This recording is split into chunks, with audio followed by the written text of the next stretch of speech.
மக்களே இன்னைக்கு கேட்க போற சம்பவம் ரொம்ப கொடுமையா இருக்கும். இதுக்கு முன்னாடி நீங்க இந்த மாரி ஒரு சம்பவத்த கேட்டிருக்கவே மாட்டீங்க. அதனால உங்களோட மனச கல்லாக்கிக்கிட்டு இந்த ஒரு சம்பவத்த கேளுங்க. கரெக்ட்டா மார்ச் 24, 2026 மதியம் 1 மணி போல பிரக்யா அப்படின்ற பொண்ணு தன்னோட வீட்டு வாசல்ல மற்ற ஒரு சில குழந்தைகளோட விளையாண்டுகிட்டு இருக்காங்க. அந்த பொண்ணோட அம்மா வீட்டுக்குள்ள வேலை பார்த்துக்கிட்டு இருக்காங்க. வேலை பார்த்துக்கிட்டு இருந்த அம்மாவுக்கு திடீர்னு படபடன்னு வருது. ஒரு மாரி ஒரு படபடப்பு, ஒரு பதற்றம் வருது. என்னடா திடீர்னு படபடன்னு வருதே அப்படின்ட்டு வீட விட்டு வெளியில ஓடியாந்து தன்னோட மகள எங்கன்னு பார்க்குறாங்க. மகள் நல்லபடியா சுத்தி உள்ள குழந்தைகளோட விளையாண்டுகிட்டு இருக்காங்க. அத பார்த்துட்டு இவங்க போயிட்டு இவங்களோட வேலைய தொடர ஆரம்பிச்சிடுறாங்க. கரெக்ட்டா மணி 2 மணி இருக்குமா. அதாவது இந்த பிரக்யா இந்த 8 வயசு பொண்ணு அந்த 2 மணிக்கு தான் டியூஷன் போறதுக்கான டைமிங். சரி பொண்ணுக்கு டியூஷனுக்கு டைம் ஆயிடுச்சே அப்படின்ட்டு கிளப்பி விடலாம் அப்படின்னு அவங்க அம்மா வெளியில வந்து பார்க்குறாங்க விளையாண்டுட்டு இருக்க பொண்ணு. அந்த இடத்துல பொண்ணை காணோம். சரின்னு சுத்தி முத்தி பார்க்குறாங்க. அந்த பொண்ணு அங்க இல்ல. அப்ப இவங்க அம்மா என்ன நினைக்கிறாங்க அப்படின்னா, சரி ஓகே அவளே டியூஷன் கிளம்பி போயிட்டா போல, எப்பயும் போறவ தானே, அவளே போயிருப்பா அப்படின்ற மாரி நினைச்சுக்கிறாங்க. ஏன்னா, இதுக்கு முன்னாடி பிரக்யா நெறைய தடவ வீட்ல சொல்லாம அந்த டியூஷனுக்கு போயிருக்காங்களாம். சரின்னு இவங்களோட வேலையெல்லாம் பார்க்க ஆரம்பிச்சுட்டாங்க. கரெக்ட்டா மணி 4 ஆகுது. பிரக்யா இன்னும் வீட்டுக்கு வரல. ஏன்னா எப்பயுமே பிரக்யா டியூஷன் முடிஞ்சு அது 4 மணிக்கு தான் 4, 4:30க்கு தான் வீட்டுக்கு வருவாங்களாம். உடனே அந்த அம்மா என்ன பண்றாங்க, தன்னோட புருஷனுக்கு கால் பண்ணி சொல்றாங்க. அப்புறம் அவங்க வீட்ல இருந்த மாமியார்ட்ட சொல்றாங்க, இந்த மாரி பிரக்யாவ இன்னும் காணோம் மணி ஆயிடுச்சு அப்படின்ட்டு.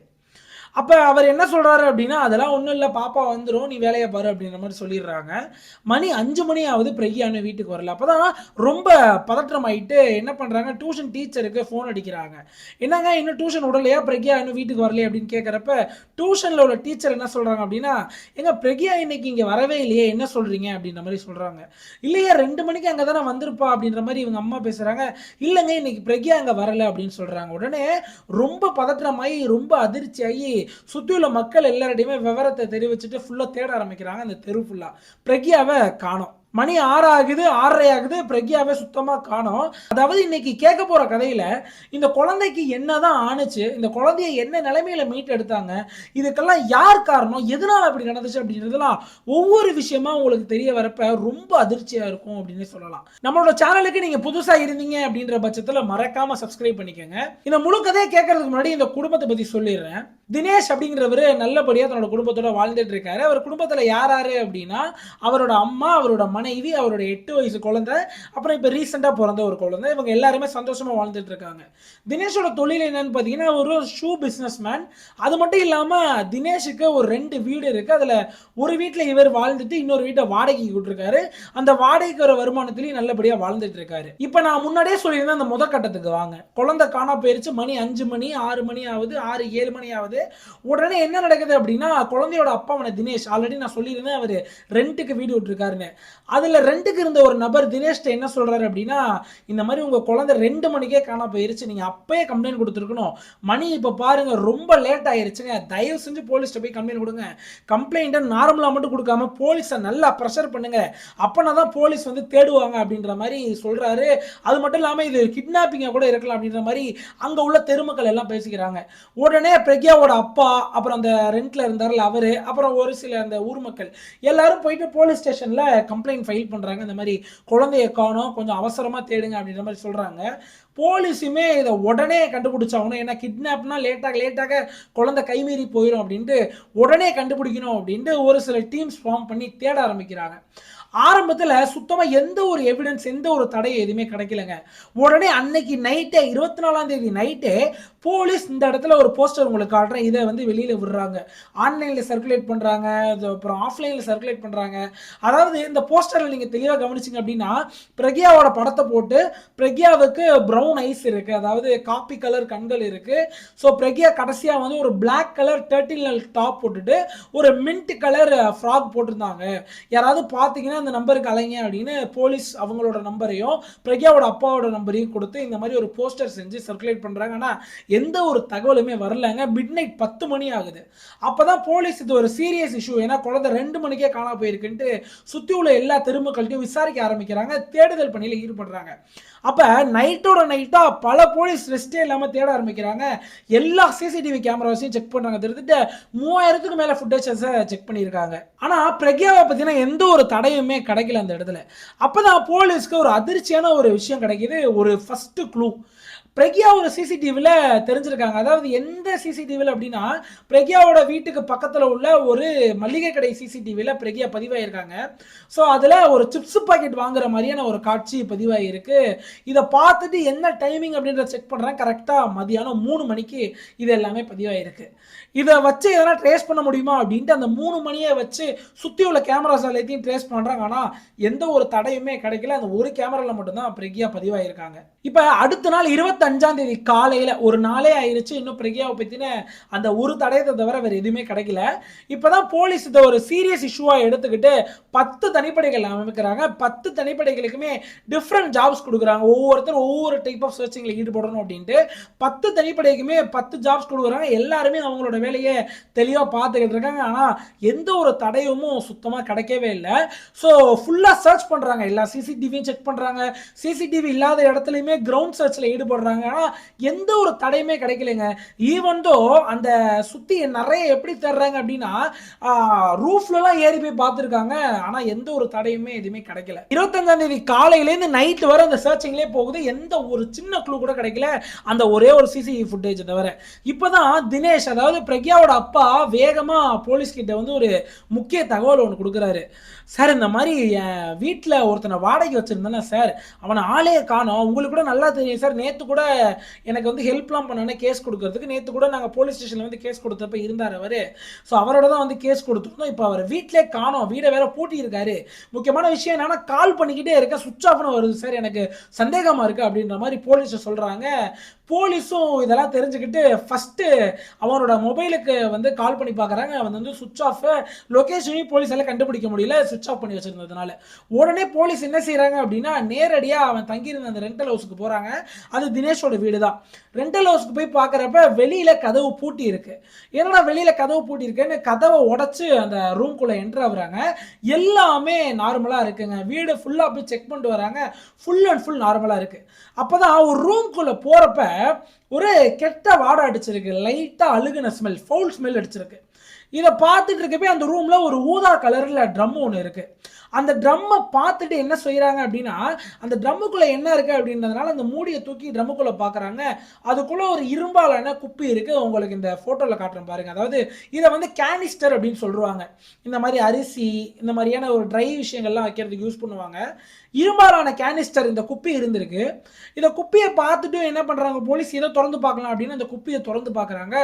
உள்ள வந்து மாவு இருந்திருக்குங்க. ஏதோ ஒரு மாவு, என்ன மாவு அப்படின்றது தெரியல. உள்ள ஏதோ ஒரு மாவு இருந்திருக்கு. சரி, இதுல மாவு தானே இருக்கு அப்படின்ட்டு அந்த குப்பியை மூட போறாங்க. அப்பதான் அந்த மூடியில ஒரு ரத்த கரையை அந்த போலீஸ் நோட் பண்றாரு. ஒரு ஒரு ரெட் கலர்ல ஒரு ஸ்டெயின் இருக்கு. அதை பார்த்துட்டு என்னடா ஸ்டெயின் இருக்கே அப்படின்ட்டு அந்த மூடியை நல்லா ஓபன் பண்ணிட்டு சுத்தி அந்த மாவுல பாக்குறாரு. லைட்டா வந்து கையை வச்சு இப்படி அந்த மாவை தள்ளி பார்க்குறாரு.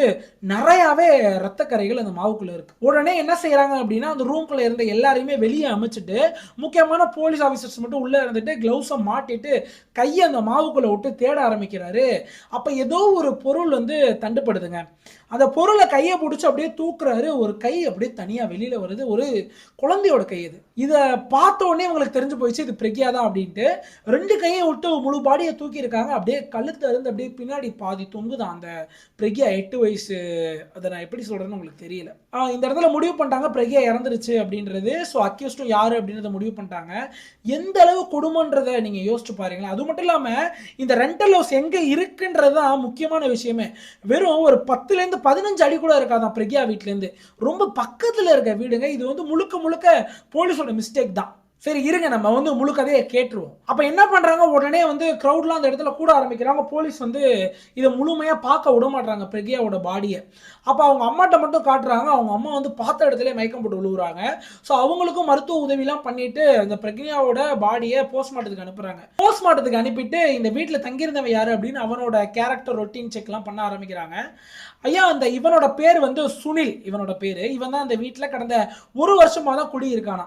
இவனோட கேரக்டர் பத்தி பாத்தீங்கன்னா ரொம்பவே ஆரம்பத்துல நல்ல பையனா இருந்திருக்கா. இப்ப ரீசெண்டா ரொம்ப மோசமா, ரொம்ப குடிகாரனா இருந்திருக்கா. அதாவது எப்ப போய் அக்கேஷனல் டிங்கர் கிடையாது. இவன் எப்பயுமே போதையில தான் இருப்பானா. இவனுக்கு நல்லபடியான ஒரு வேலை ஒரு காலத்துல இருந்திருக்கு, நல்ல மனைவி இருந்திருக்காங்க, நல்ல குடும்பம் இருந்திருக்கு. இவனுக்கு அந்த வேலை போன அப்புறம் இவனோட அந்த குடினால அவனுக்கு அந்த வேலை போயிருச்சான். அந்த வேலை போனனால இவன் ஃபினான்ஷியலா வீக்கா இருக்கிறதுனால இவனோட பொண்டாட்டி இவனை விட்டு போயிட்டாங்க. அதுக்கப்புறம் இவன் ஃபினான்ஷியலா ரொம்ப வீக்கா இருந்திருக்கான். அது மட்டும் இல்லாம அவ பொண்டாட்டி இவனை விட்டு போன உடனேயே என்ன நடக்குதா, இவனோட தாய் இறந்து போயிடுறாங்க. இதுலயே ரொம்ப மன உளைச்சலுக்கு உள்ளாயிடுறான். மன உளைச்சலுக்கு உள்ளாகி ரொம்ப நாளாவே தினேஷ், அதாவது பிரக்யாவோட அப்பாவுக்கு வாடகையே கொடுக்காம தான் தங்கிட்டு இருந்திருக்கான். எப்போ போய் வாடகை கேட்டாலும் அவன் என்ன சொல்லுவான் அப்படின்னா, ஐயா நான் வேலையும் இழந்துட்டேன், என் மனைவியும் இழந்துட்டேன், கடைசியில் என் தாயையும் இழந்துட்டேன், ரொம்ப வீக்காக இருக்கேன், தயவு செஞ்சு பொறுத்துக்காங்க, கண்டிப்பாக உன் காசை கொடுத்துட்றேன் அப்படின்ற மாதிரி சொல்லிட்டு சின்ன சின்ன வேலைகள்லாம் பார்த்துப்பான். அதாவது இந்த போஸ்டர் ஒட்டுறது, பெயிண்ட் அடிக்க போகிறது, இந்த மாதிரியான சின்ன சின்ன வேலைகள் பார்த்துக்கிட்டு அவனோட சாப்பாட்டுக்கு உரிய காசை மட்டும் சம்பாரிச்சுட்டு வாழ்ந்துட்டு இருந்திருக்கான். அப்பயுமே பிரக்யாவோட அப்பா தினேஷ் நல்ல முறையில் சரி இவ்வளோ வாழ்க்கையில் கஷ்டத்தை அனுபவிச்சிருக்கான் அப்படின்ட்டு அந்த அளவு அவனை ரொம்ப ப்ரெஷர் பண்ணாமல், அதே சமயத்தில் அவனை ஃப்ரீயாக தங்கியும் வைக்க முடியாதுல்ல. ஸோ அப்பப்போ போய் வாடகை கேட்டுட்டு இந்த மாதிரியே இருந்திருக்காரு தினேஷ். அது மட்டும் இல்லாமல் இந்த சுனில் வந்து கொஞ்ச நாளாகவே மென்டலி டிப்ரெஸ்டாகவும் மென்டலி அன்ஸ்டேபிளாகவும் காணப்பட்டிருக்காங்க. அதை ஊர் மக்கள் அந்த ஏரியாவில் உள்ள எல்லாருமே சொல்லியிருக்காங்க. சரி இவனை எப்படியாவது ட்ரேஸ் பண்ணணும் அப்படின்ட்டு அவரோட மொபைல் லொக்கேஷன் வச்சு ட்ராக் பண்ண ட்ரை பண்ணுறாங்க. ஆனால் அந்த அளவு ட்ராக் பண்ண முடியல. ஏன்னா அவன் மொபைல் ஃபுல்லாக சுவிச் ஆஃபில் இருக்குது, அன்ரீச்சபிளாக இருக்குது.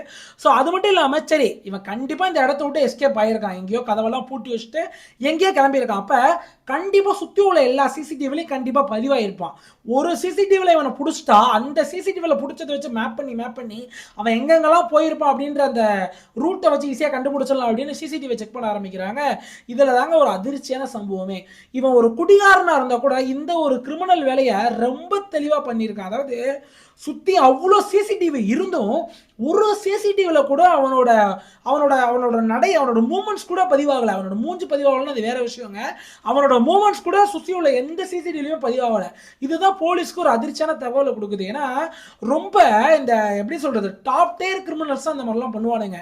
அதாவது எங்கெங்க சிசிடிவி இருக்கும் அப்படின்றது அவங்களுக்கு தெரியும், எந்தெந்த வழியில் போனால் போலீஸை ஏமாற்றலாம், போலீஸ்லேருந்து எஸ்கேப் ஆகலாம் அப்படின்றது அவனுங்கள மாதிரி ஆண்களுக்கு தான் தெரியும். ஆனால் அந்த குடிகார பையலுக்கு எப்படி இவ்வளோ விஷயம் தெரிஞ்சிருக்குன்றதை யோசிச்சு போலீஸ் ரொம்ப வந்து கஷ்டப்படுறாங்க இவனை கண்டுபிடிக்கிறதுக்கு. எந்த ஒரு தடையுமே கிடைக்கலங்க. கரெக்டா இதெல்லாம் மார்ச் 25 நடந்துகிட்டு இருக்கு. இந்த இடத்துல நான் உங்களுக்கு முக்கியமான விஷயம் ஒன்று சொல்லணும். அதாவது போஸ்ட்மார்ட்டம் ரிப்போர்ட்ல என்ன வந்திருக்கு அப்படின்றத நீங்க கண்டிப்பா தெரிஞ்சுக்கிட்டே ஆகணுங்க. ரொம்ப மனசை கல்லாக்கிட்டு அதை கேளுங்க. போஸ்ட்மார்ட்டம் ரிப்போர்ட்ல குழந்தையோட இறப்புக்கு என்ன காரணம் அப்படின்னா ஷாக் அண்ட் ஹெவி ப்ளீடிங் அப்படின்ற மாதிரி சொல்லியிருக்காங்க. அதாவது அந்த குழந்தைக்கு உடல்ல ஏற்பட்ட காயங்கள்னால வந்த அதிகப்படியான ரத்தப்போக்கு தான் இறப்புக்கு காரணம் அப்படின்ற மாதிரி சொல்லியிருக்காங்க. அது மட்டும் இல்லாம இந்த காயங்களோட நேச்சர், இது எப்படிப்பட்ட காயங்கள்ன்றதை நீங்க தெளிவா புரிஞ்சுக்கணும். இது எல்லாமே ஆன்டிமார்ட்டம் இன்ஜுரிஸ் அப்படின்னு சொல்றாங்க. அதாவது ஆன்டிமார்ட்டம் இன்ஜுரிஸ் அப்படின்னா அந்த குழந்தை உயிரோட இருக்கப்ப அது உடம்புல ஏற்பட்ட காயங்கள் அப்படின்றத தெரியப்படுத்துறாங்க. இதுல இருந்து நம்ம என்ன எளிமையா புரிஞ்சுக்கணும் அப்படின்னா அந்த குழந்தைய ரொம்ப பயங்கரமா இன்ஜுரி கொடுத்துருக்கான். அதாவது எதையோ வச்சு இந்த குழந்தையோட கழுத்தை, கையை, காலை எல்லாம் கட் பண்ணியிருக்கான். அப்படியுமே இந்த குழந்தை உயிரோட தான் இருந்திருக்கு அந்த பொட்டிக்குள்ள வைக்கிற வரையுமே. அந்த பொட்டிக்குள்ள வச்சு அந்த குப்பியில வச்சு ஃபுல்லா மூடி அதிகப்படியான ரத்தப்போக்குனால தான் அந்த குழந்தை இறந்திருக்கு. அப்ப பாருங்க அந்த குழந்தை நார்மலா 2 செகண்ட்லயும் 3 செகண்ட்லயும் இறக்கலைங்க.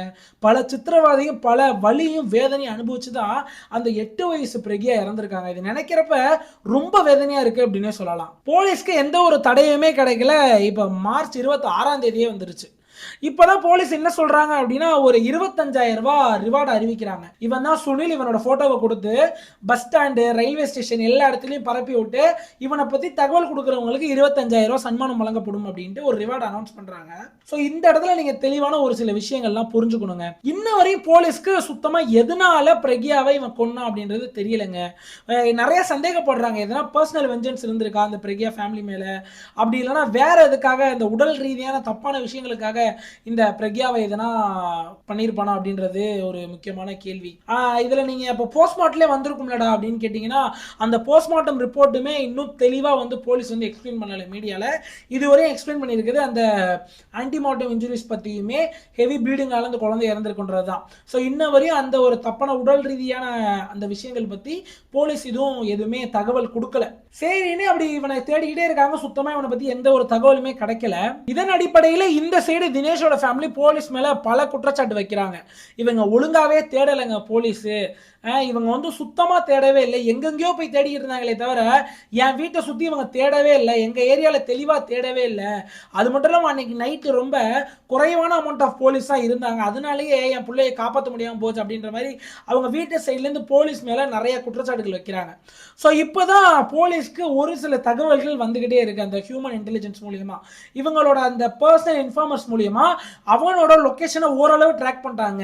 இந்த இடத்துல டெக்னாலஜி கை கொடுக்கலங்க போலீஸ்க்கு, ஏன்னா அவன் மொபைலை சுவிச் ஆஃப் பண்ணி தூக்கி போட்டான், டெக்னாலஜி கை கொடுக்கல. இருந்தாலும் இவங்களோட ஹியூமன் இன்டெலிஜென்ஸ் இவன் இங்கெல்லாம் போயிருப்பான், இதுதான் எஸ்கேப் ரூட்டு, நம்மளை இப்படி இவன் வந்து நம்மளை வந்து ஏமாத்திட்டு இந்த வழியில போயிருப்பான் அப்படின்ட்டு போலீஸா ஒன்று யோசிச்சு அங்க உள்ள லோக்கல் இன்ஃபார்மர்ஸ் வச்சு அங்க உள்ள மக்களை வச்சு தெரிஞ்சுக்கிட்டு இவனோட லொகேஷனை ஓரளவு கண்டுபிடிச்சிட்டாங்க. ஏன்னா இந்த பொண்ணுக்கு நீதி கிடைச்சே ஆகணுங்க. பிரியாக்கு கண்டிப்பா உங்களோட மனசு எல்லாருக்குமே அஃபெக்ட் ஆயிருக்கு, எனக்கு ஆனது மாதிரி அந்த குழந்தைக்கு இப்படி நடந்துருச்சு அப்படின்ட்டு, ஒரு வாழ்க்கை இல்லாம போச்சு அப்படின்ட்டு. கண்டிப்பா நீதின்றது வேணும்ல. கோர்ட்டு கேஸ்ன்னு போனா எத்தனை வருஷம் ஆகுன்றது தெரியும், ஆனா கண்டிப்பா நீதி கிடைச்சிரும். கோர்ட்டுக்கு போனா நீதி கிடைச்சிருக்கும், அது வேற. ஆனா இந்த இடத்துல நடந்ததே வேற. போலீஸ் அவனை ட்ராக் பண்ணிட்டு அவனை சுத்தி வளைக்கிறாங்க. கரெக்டா மார்ச் 28 அவனை சுத்தி வளைக்கிறப்போ சுனில் என்ன பண்றான், அவன் கையில வச்சிருந்திருக்க நாட்டு துப்பாக்கி வச்சு போலீஸ் மேல ஷூட்டிங்கை ஸ்டார்ட் பண்றான். அவன் தான் முதல்ல சுட்டிருக்கான் அப்படின்றது தெரியப்படுத்துறாங்க இந்த இடத்துல. இதுல ஒரு போலீஸ் ஆபீசர் காலில் குண்டு பட்டு போலீஸ் ஆபீசர் காயம் அடைஞ்சிருக்காங்க. உடனே அதுல உள்ள ஒரு போலீஸ் ஆபீசர் என்ன பண்றாங்க அப்படின்னா தன்னோட கன்னை எடுத்து அவனோட தலையிலே போடுறாங்க. அங்கேயே அரை உயிர் அவனுக்கு போயிருச்சு. அங்கேயே அவன் நில குழஞ்சு கீழே உழுவுறான். அவனை அப்படியே தூக்கி ஆம்புலன்ஸ்ல வச்சு ஹாஸ்பிட்டலுக்கு போற வழியிலே அவனோட உயிர் போயிருச்சு. அந்த போலீஸ் ஆபீசருக்கு இந்த இடத்துல நான் ஒரு சல்யூட் வச்சுக்கிறேன். அவனோட உயிர் போயிருச்சு, நீதி கிடைச்சாச்சு, எல்லாம் ரைட். ஆனா அவன் எதுக்காக இந்த குழந்தைய கொன்றுவான் அப்படின்ற தகவல் இன்ன வரையுமே தெளிவான தகவல் கிடைக்கவே இல்லை. நம்ம எல்லாத்தையுமே அசம்ஷன்ல சொல்லிடலாம், இதனால இருக்கலாம் இதனால இருக்கலாம் அப்படின்ட்டு. என்ன உண்மைன்றது அந்த அக்யூஸ்ட உயிரோட பிடிச்சிருந்தாங்க அப்படின்னா அவன் வந்து கேட்டு நிறைய விஷயங்கள் தெரிஞ்சிருந்திருக்கலாம். பரவாயில்ல, இது அதை விட ஒரு அற்புதமான செயல் இந்த போலீஸ் செஞ்சதுன்றதை இந்த இடத்துல நான் சொல்லிக்கிறேன். ஸோ இந்த இடத்துல நிறைய மிஸ்டேக்ஸ் இருக்குங்க போலீஸ் மேல. அது மட்டும் இல்லாமல் நிறைய விஷயம் போலீஸ் செய்ய தவறிட்டாங்க. இன்னொரு முக்கியமான விஷயம், நான் இதெல்லாம் சொல்றதுக்கு முன்னாடி ஒரு ஹை வேல்யூ ரிசர்ச் பேப்பரை பத்தி உங்கள்கிட்ட சொல்லிடுறேன்.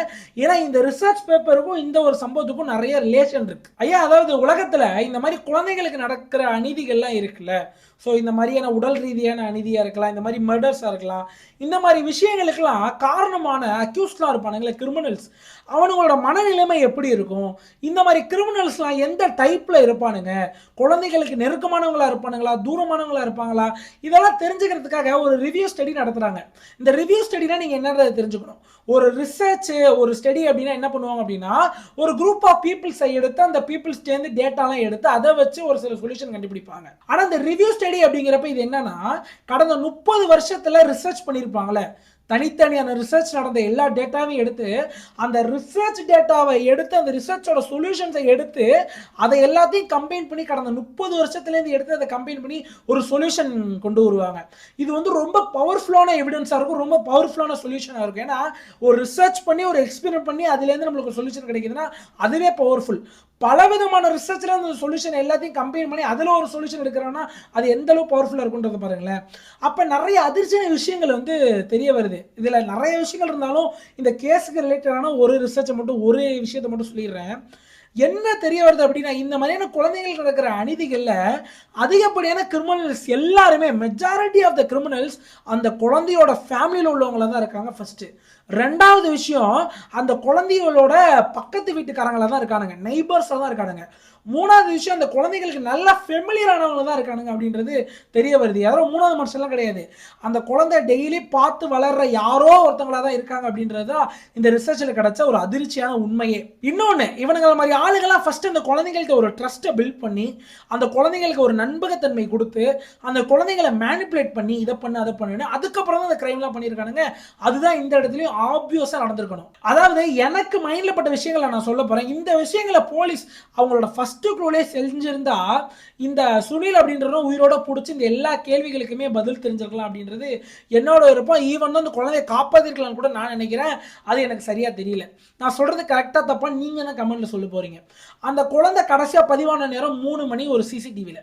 அப்பயே போலீஸ் டீம் என்ன பண்ணியிருக்கணும் அப்படின்னா, அந்த ஒரு சிசிடிவில கடைசியா அந்த குழந்தை எந்த லொகேஷன்ல இருந்துச்சோ, அந்த லொகேஷனை சுத்தி ஒரு 500 மீட்டருக்கோ இல்ல ஒரு 1 கிலோமீட்டருக்கு ஒரு ரேஞ்சில ஃபுல்லா எல்லா வீட்டையுமே டோர் டு டோர் சர்ச் பண்ணியிருக்கணுங்க. உண்மையிலே அவசியங்க. ஒரு உயிருக்காக ஒவ்வொரு வீட்டுக்குள்ளேயும் ஒரு 500 மீட்டர் சுத்தி உள்ள ஒவ்வொரு வீட்டுக்குள்ளேயும் ஏறி இறங்கி விசாரிச்சு வீட்டுக்குள்ள ஃபுல்லா தேடுறது எந்த விதத்திலும் குறைவு கிடையவே கிடையாது. ஏன்னா அது ஒரு உயிர். இதை போலீஸ் செய்ய தவறிட்டாங்க. அப்படி தேடிருந்தா கூட கண்டிப்பா கண்டுபிடிச்சிருக்கலாங்க. இன்னொன்னு, இந்த மாதிரியான ரிசர்ச் எல்லாம் நம்மளுக்கு என்ன சொல்லுது அப்படின்னா, அந்த கல்பிரேட் எவனா இருப்பான், அந்த ஃபெமிலியரான ஒருத்தனா தான் இருப்பான் அப்படின்றது ஒரு முக்கியமான விஷயம். இவங்க இந்த ஃபேமிலி வீட்டையே நல்லபடியா தேடி இருக்கணும். இன்னொன்னு, இவங்க அந்த 2 குட்டை வீட்டையும் ஃபர்ஸ்ட் தேடி இருக்கணும். அதையுமே போலீஸ் தப்பு பண்ணிட்டாங்க. ஸோ எங்கேயோ ஒரு இடத்துல போயிட்டு அவ்வளோ டீம் சமைச்சு தேடினாங்களே தவிர, அந்த குழந்தை காணா போன அந்த வாசல்ல சுத்தி உள்ள வீட்டை தெளிவா தேடலன்றது தான் ஒரு நிதர்சனமான உண்மையே. அடுத்த விஷயத்த சொல்றேன் பாருங்களேன். இதே மாதிரி அந்த குழந்தை 3 மணிக்கு அந்த இடத்துல வந்து சிப்ஸ் வாங்கியிருக்கு அப்படின்னா, கண்டிப்பா அந்த குழந்தை ரொம்ப தூரம்லாம் போயிருக்க வாய்ப்பே கிடையாது. போலீஸ் ஏன் ஸ்னிஃபர் டாக்ஸ் அந்த இடத்துல யூஸ் பண்ணல அப்படின்றது என்னோட மிகப்பெரிய கேள்வியாவே இருக்குங்க. மோப்ப நாய்களை வச்சு ரொம்பவே ஈஸியா அந்த குழந்தை இருக்க இடத்துல கண்டுபிடிச்சிருக்கலாம். ஏன்னா யோசிச்சு பாருங்களேன், அந்த குழந்தை ரொம்ப தூரத்துல இல்லைங்க. அது பிறந்த வீட்ல இருந்து, அதாவது அது இருந்த வீட்ல இருந்து 10 அடிக்கு தள்ளி உள்ள ஒரு வீட்டில தான் அது இருக்கு. அப்படிங்கிறப்ப கண்டிப்பா ஓப்பனைகள்ல கண்டுபிடிச்சிருக்க முடியும். அதை ஏன் யூஸ் பண்ணல அப்படின்றது எனக்கு தெரியல. போலீஸுக்கும் ஒரு சில புரோட்டோகால்ஸ்லாம் இருக்கும். இருந்தாலும் இதெல்லாம் என்னுடைய கேள்விகள். இதெல்லாம் சாதாரண ஒரு விஷயம். இந்த மாதிரியான கேஸ்ல ஃபர்ஸ்ட் இவங்க எதை செக் பண்ணியிருக்கணும் அப்படின்னா, இந்த சொந்த ஃபேமிலி தினேஷோட வீட்டை தான் முதல்ல செக் பண்ணியிருக்கணும். அந்த ஒருவேளை தினேஷே எதனா கிரைம் பண்ணியிருக்கலாமா அப்படின்ற ஒரு கோணத்தில் யோசிச்சு தினேஷோட வீட்டை ஃபுல்லா செக் பண்ணி ஃபர்ஸ்ட் கன்ஃபார்ம் பண்ணி இருந்திருக்கணும். ஏன்னா அது இந்த இடத்துல வந்து தவற விட்டாங்க. அடுத்து 4வது விஷயம் என்னன்னா, இந்த இடத்துல பிஹேவியரல் செக் பண்ண போலீஸ் மறந்துட்டாங்க அப்படின்றத சொல்லணுங்க. இவங்க ஃபர்ஸ்டே கம்ப்ளைண்ட் கொடுக்க வந்தாங்களா, அப்ப சுனிலும் வந்திருக்கான். இவங்க என்ன பண்ணிருக்கணும், வெறும் தினேஷோட அப்பா மட்டும் மட்டுமே விவரங்களை கேட்டு தெரிஞ்சுக்காம எல்லாரையுமே தெளிவா எவெல்லாம் கேஸ் கொடுக்க வந்தானோ எல்லாரையும் தனி அறையில உட்கார வச்சு தெளிவான விசாரணையை மேற்கொண்டிருக்கணும். அப்படி பண்ணியிருந்தா கூட கண்டிப்பா இந்த சுனில் எதுனா வந்து மாத்தி மாத்தி பேசியிருப்பான். ஏன்னா எல்லா அக்யூஸ்டுமே ஆரம்பத்தில் மாத்தி மாத்தி பேசுவானுங்க. அவனுங்களுக்கு டைம் கொடுக்க தான் அவங்களோட மூளை பயங்கரமா வேலை செய்யும். ஆரம்பத்திலே அவங்களுக்கு பிடிச்சி உடச்சிட்டோம்னு வைங்களேன், அவங்க உண்மையை கக்கி மாத்தி மாத்தி பேசி மாட்டிப்பாங்க. போலீஸ்க்கு அட்லீஸ்ட் ஒரு சந்தேகமாவது சுனில் மேல வந்திருக்கும். நீங்க யாரு, நீங்க எங்க குடியிருக்கீங்கன்னு கேட்கறப்பயே போலீஸ்க்கு அந்த சந்தேகம் எழும்ப ஆரம்பிச்சிடும். அதுவுமே இந்த இடத்துல தெளிவா பண்ணல. நான் இப்ப இப்படி யோசிக்க ஆரம்பிக்கிறேன். என்னதான் போலீஸ் மேல இந்த ஒரு சில குற்றச்சாட்டுலாம் வச்சாலும் கூட அவங்க செஞ்சது உண்மையிலே தரமான செயலுங்க. நம்ம எத்தனை சம்பவத்தை பார்க்கிறோம். ஏன் நம்ம தமிழ்நாட்டில் இது வந்து உத்தரப்பிரதேசத்தில் ஆக்ராவில் நடந்தது. நம்ம தமிழ்நாட்டில் இப்போ ரீசெண்டாக நடந்துச்சு ஒரு 12th மாணவியை, அவங்களாம் ஆல்ரெடி ஒரு மூதாட்டியை இந்த மாதிரி தப்பான விஷயம் பண்ணி ஜெயிலுக்கு போயிட்டு வெளியே வந்த சனியை யோசிச்சு பாருங்களேன். அவனை மாதிரி இவனையும் அரெஸ்ட் பண்ணி வெளியில விட்டு அவன் இன்னொரு யாருன்னா இது பண்றதுக்கு, இந்த மாதிரி அவனை போட்டு தள்ளினதுக்கு அந்த போலீஸ் ஆஃபீஸருக்கு நான் திருப்பி ஒரு சல்யூட் வைக்கிறேன். ஆனா என்ன பண்றது, போன உயிர் திரும்பி வருமாங்க? பிரக்யான்ற அந்த 8 வயசு குழந்தையோட உயிர் திரும்பி வருமா? வராது. சார் கண்டிப்பா இந்த விஷயத்துல இருந்து நீங்க நிறைய விஷயங்களை தெரிஞ்சுப்பீங்க அப்படின்றத நம்புறேன். ஏன்னா இந்த மாதிரி நியூஸ்லாம் நாங்க எடுக்கிறோம் அப்படின்னா இந்த இடத்துல பாருங்களேன் எத்தனை பேப்பர்ல எழுதி வச்சிருக்கேன் அப்படின்ட்டு. இந்த மாதிரி பலவிதமான ரிப்போர்ட்ஸ் எடுத்து அதை எழுதி இதுக்கெல்லாம் வந்து ஒரு எப்படி வந்து ஒரு 4 மணி நேரம் டைம் ஸ்பெண்ட் பண்ணுவாங்க அந்த ரிப்போர்ட்லாம் நான் எடுக்கிறதுக்கு. ஒரு நியூஸ் சேனல்லேருந்து எடுக்க மாட்டேன், பல நியூஸ் சேனல்ஸ் வெரிஃபை பண்ணுவேன், பல ஆர்டிகல்ஸ் வெரிஃபை பண்ணுவேன் வெப்சைட்டில் போயிட்டு, இதெல்லாம் சாட்ஜிபிட்டில் போட்டு கிரெடிபிலிட்டி செக் பண்ணுவேன். இந்த மாதிரியான விஷயங்களை அனலைஸ் பண்ண அப்புறம் தான் உங்கள்கிட்ட நான் கொண்டு வரேன். நாங்கள் போடுற எஃபர்ட்ஸுக்கு நீங்கள் கண்டிப்பாக ஆதரவு நிறையா கொடுத்துக்கிட்டே இருக்கீங்க. நீங்கள் இன்னும் சப்ஸ்கிரைப் பண்ணிவிட்டு எங்களுக்கு ஆதரவு கொடுத்தீங்க அப்படின்னா நம்மளோட அந்த சிறிய சேனல் இப்போ ஒரு 12,000 சப்ஸ்கிரைபர் இருக்கும். உங்களோட ஆதரவுனால நம்மளும் ஒரு பெரிய சேனலாக மாறலாம். அதனால நீங்கள் பண்ணுற ஒவ்வொரு சப்ஸ்கிரைபுமே எங்களோட வாழ்க்கையை அமைக்கிறதுக்கான ஒரு பெரிய தூண்களாக இருக்கு. என்னால் முடிஞ்ச அளவு கண்ணியமாக பேசிக்கிட்டு தான் இருக்கேன். உங்களுக்கே அது பிடிக்கும். நம்மளோட ஸ்டைலே அதுதாங்க. ஒரு கிரைம் கதையை வெறும் கதையாக மட்டும் சொல்லிட்டு போயிடாம அதில் எதனா ஒரு எஜுகேஷனல் வேல்யூ ப்ரொவைட் பண்ணிக்கிட்டு இருக்கோம். ஸோ இதுக்காக எங்களை மாதிரியான சிறிய சேனல்களுக்கு உங்களோட ஆதரவை தெரிவிக்கலாம். எதனா தப்பு பண்ணியிருந்தேன் அப்படின்னா மறக்காம கமெண்ட்ல சுட்டி காட்டுங்க. ஏன்னா நான் திருத்திக்கிட்டே தான் வந்துகிட்டு இருக்கேன் இன்ன வரையுமே. ஸோ மறக்காம எல்லாருமே சப்ஸ்கிரைப் பண்ண அழுத்தி ஆதரவு தெரிவிப்பீங்க அப்படின்றத நம்பிக்கிட்டு, எங்க இதுல முக்கியமான ஒரு டேட்டாவை சொல்ல மறந்துட்டேன். இப்பதான் நான் செக் பண்ணி பார்த்தேன். அந்த பிரக்யாவை கொன்றதுக்கு ஒரு 4 ரீசன் சொல்றாங்க. ஃபர்ஸ்ட் ரீசன் என்ன சொல்றாங்க அப்படின்னா, ஆரம்பத்தில் அந்த உடல் ரீதியான விஷயங்களுக்கு பிரக்யாவை கடத்தி கொலை பண்ணிருக்கலாம் அப்படின்னு சொல்றாங்க. 2வது பிரக்யாவை கடத்தி பணத்துக்காக கொலை பண்ணிருக்கலாம் அப்படின்னு சொல்றாங்க. 3வது என்ன சொல்றாங்க அப்படின்னா, ரீசெண்டா பிரக்யாவோட அங்கிள், அதாவது பிரக்யாவோட மாமாவுக்கும் இவனுக்கும் ஒரு கைகலப்பை ஏற்பட்டிருக்கு. அதுல ரொம்ப வேகமா அந்த மாமா வந்து சுனில அரைஞ்சிருக்காரு. கண்ணத்துல அரைஞ்சது மட்டும் இல்லாம சுனிலோட ரூம்லயே அவனை போட்டு ரூமை லாக் பண்ணிருக்காரு. பண்ணியிருக்காரு. இந்த ஒரு சின்ன சம்பவம்னு சொல்றாங்க. ஆனா அதுக்கப்புறம் சுனிலும் அவங்க மாமாவும் ஒண்ணு சேர்ந்துட்டதா சொல்றாங்க. ஸோ 4வதா என்ன விஷயத்த சொல்றாங்க அப்படின்னா, பிரக்யாவோட அப்பாவுமே அடிக்கடி ரீசெண்டா சண்டை போட்டுட்டு இருந்தாங்களாம் அந்த ரென்ட்டுக்காக. என்னதான் அவன வந்து ஆரம்பத்துல விட்டிருந்தாலும் கூட, இப்ப ரீசெண்டா அவன வந்து ரென்ட் குடு அப்படின்னு சொல்லிக்கிட்டே இருந்திருக்காங்க. அவனுமே 5000 அமுச்சு விட்டுருக்கான். ஸோ இதுவா கூட இருந்திருக்கலாம் அப்படின்றத சொல்றாங்க. இதை நான் விட்டுட்டேன் சொல்றப்ப, அதனால தான் இப்ப சொல்றேன். உங்களுக்கு எதனா கேள்விகள் இருந்தா கண்டிப்பா கமெண்ட் செக்ஷன்ல பதிவிடுங்க. உங்களுக்கு எங்களோட பேச்சோ இல்ல இந்த கதை சொல்லும் சுவாரஸ்யமோ பிடிச்சிருந்தா மறக்காம எங்களை பாராட்டினீங்கன்னா நாங்க அதை கமெண்ட்டை பார்த்துட்டு சந்தோஷமா ஒரு ஹார்ட் உங்களுக்கு கொடுத்து விடுவோம். ஸோ அதனால மறக்காம அட்லீஸ்ட் ஒரு ஹார்ட்டாவது கமெண்ட்ல போட்டுட்டு போயிருங்க. நன்றி, வணக்கம்.